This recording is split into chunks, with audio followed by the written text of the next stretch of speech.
Well, joining us now is Tarik Oguzlu. He's a professor of international relations at Istanbul Aydin University. Welcome to the program. Thank you for having me. Tarik, why hasn't the US extradited Fethullah Gulen yet? Because they know where he is. Actually, this is a very difficult question to answer because the expectation was that in the second half of 2016, when the coup attempt occurred, we expected the United States will very much cooperate with Turkish leadership because we have been in NATO for many decades. So we have shared some common security and terrorist perceptions actually. But despite such kind of Turkish expectations, the American administration did not cooperate with Turkey's demands and did not respond positively to Turkey's demands that Fethullah Gulen be extradited to Turkey. I think the main reason they are referring to explain their lack of cooperation with Turkey is that there is a gap between the way how judicial process in Turkey is being conducted and how it is being conducted in the United States. There is a kind of difference of opinion regarding how you should try such kind of figures in courts. This is a kind of legal dispute in one way or another. But on the other hand, the expectation, the assumption in Turkey was that the United States had been somehow behind this coup attempt. So Fethullah Gulen used to be living in this country for many years. So American authorities were quite aware of his localities and all kind of financial and other kind of engagements.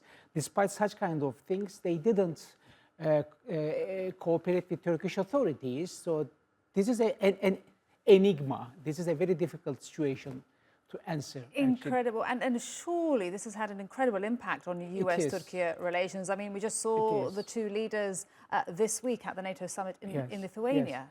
Yes. That's a very important point because since the coup attempt, Turkish foreign policy has changed to a significant extent than it used to be in the past, and Turkey has come much closer to Russia or other non-Western countries in one way or another. And Turkey's relations with the US and the leading European Union members have also deteriorated just because of the fact that how come that Turkey's traditional allies and partners within NATO and the European Union did not feel any degree of sympathy with Turkey's demands on this particular issue? How come that they find it quite difficult to accept the way how Turkey defines what terrorism is all about, what kind of threats terrorist organizations pose to Turkey's security. So you have right in pointing out the difference, but also we should not forget the fact that over the last 6 years, many things have also changed. In the initial years of the post-coup attempt, Turkish-American relationship, Turkish-EU relationship were quite conflictual and crisis-oriented, but over the last 3 years, we have to make it very clear that there is a kind of pragmatic and realist turn in Turkish foreign policy, also in Western approach to Turkey. As you have just said, in the latest NATO summit in Vilnius, Turkish-American relationship maybe will move towards a much cooperative endpoint. And would you say that FETO is still a threat to Turkey 7 years on? I think it is, not to the extent it used to be in the past, because many precautions have already been adopted. And but could we see these scenes happening again in Ankara, in Istanbul? Yeah, and I don't expect to see something similar to what we had observed in 2016, because Turkish authorities had undertaken many legal and judicial and police-oriented activities to make sure that these people be kept under prison or be put in prison, or they are no longer in a position to pose a serious threat to the existence of the state.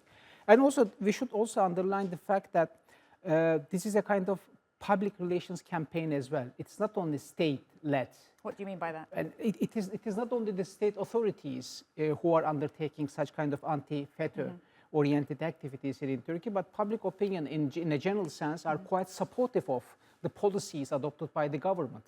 If it had not been the case, how come that the ruling Justice and Development Party and also President Erdogan be once again elected to such important positions? You know it.